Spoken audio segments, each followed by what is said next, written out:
নমস্কার, আপনারা দেখছেন সংকেত মিডিয়া, সোজা কথা সহজভাবে। বনকে কেন্দ্র করে ব্যাপক উত্তেজনা, তৃণমূলের শ্রমিক সংগঠনের নেতাদের দাদাগিরি। চাচল আইএনটিটিইউসি ব্লক সভাপতি অমিতেশ পাণ্ডের নেতৃত্বে বন্ধ দোকানের শাটার থেকে সিটোর ফ্ল্যাগ খুলে দোকান খোলানোর চেষ্টা। সরকারি বাসের চেন অফিস খুলে বাস চালানোর জন্য মাইক হাতে কার্যত হুঁশিয়ারি। তৃণমূলের বিরুদ্ধে দাদাগিরি এবং অগণতান্ত্রিক আচরণের অভিযোগ তুলে সরব সিপিএম। বন্ধকে কেন্দ্র করে উত্তেজনা মালদার চাচল সদর এলাকায়। কার্যত পুলিশ চ্যাংদোলা করে সিপিএম নেতা কর্মীদেরকে গাড়িতে তুলতে দেখা গেল। 3 জনকে আটক করেছে পুলিশ।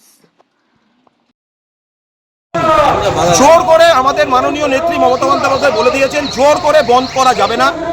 আমরা এই সিপিএম এর হারমাত বাহিনী যারা জোর করে বন্ধ করতে চাইছে, আমরা তার বিরোধী। জোর করে বন্ধ করা যাবে না।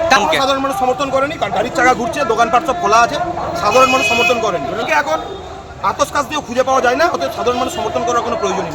আমরা খুলতে আমরা জোর করে বন্ধ রাখা হয়েছিল অফিস। ম্যানেজার খুলতে চাইছিল, ওই অফিসেরই 2-3 জন এজেন্ট খুলতে দিচ্ছিল না। আমাদের বক্তব্য হচ্ছে জোর করে বন্ধ করা যাবে না। কেউ যদি স্বেচ্ছায় বন্ধ করে করুক, আমাদের কোনো সমস্যা নেই। দেখেছে জোর করে বন্ধ করছিল, পুলিশ নিজস্ব ব্যবস্থা করেছে। অভিযোগ করছে কে কি বলছে, সিপিএম কি বলছে না বলছে, আতস কাজে খুঁজে পাওয়া যায় না, ওদের কথা সাধারণ মানুষ ধরে না। আর যদি আমরা জোর করে, সেটা ব্রাঞ্চ ম্যানেজার বলবে। জোর করে ব্রাঞ্চ ম্যানেজারের হাতের বালা অবধি ছিঁড়ে দিয়েছে সিপিএম এর হারমাতরা, ঠিক আছে। এবার ব্রাঞ্চ ম্যানেজার খুলতে চাইছিল, জোর করে 2-3 জন খুলতে দিচ্ছিল না, সাধারণ মানুষ রুখে দাঁড়িয়েছে, প্রশাসন ব্যবস্থা মূল্যের হয়ে গেলে ব্যাপার নেই। জোর করে বন্ধ করা যাবে না। আমাদের নেত্রী মমতা বন্দ্যোপাধ্যায় পরিষ্কার বলেছে, জোর করে বন্ধ করা যাবে না। কর্মনাশা বন্ধ আমরা মানছি না, মানব না।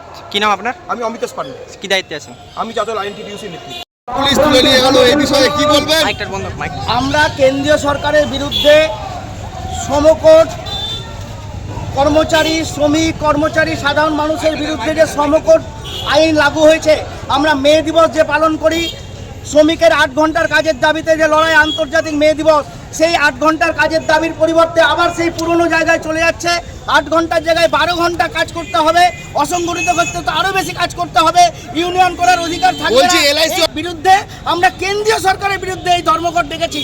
কিন্তু দুঃখের বিষয়, আমরা সাধারণ মানুষকে মিটিং মিছিল 1 মাস ধরে এই কর্মসূচি পালন করে সাধারণ মানুষকে বলছি যে আপনারা এই ধর্মঘটকে সাহায্য করুন, সফল করুন, আপনারা স্বতঃস্ফূর্তভাবে সামিল হন। কিন্তু আমরা কোনো জোর জবরদস্তি করছি না, আমরা মানুষকে বুঝাচ্ছি, অফিস আদালতকে বুঝাচ্ছি। এলআইসি আজকে বেসরকারিকরণ হয়ে যাচ্ছে, এই অবস্থায় আমরা তাদেরকে আবেদন করছি।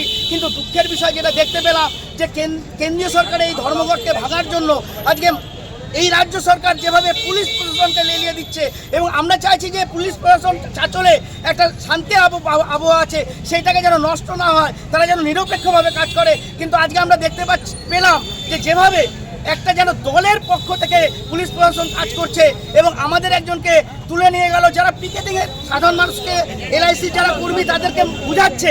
কিন্তু দুঃখের বিষয় যে তাদেরকে যারা Subscribe our channel, press the bell icon.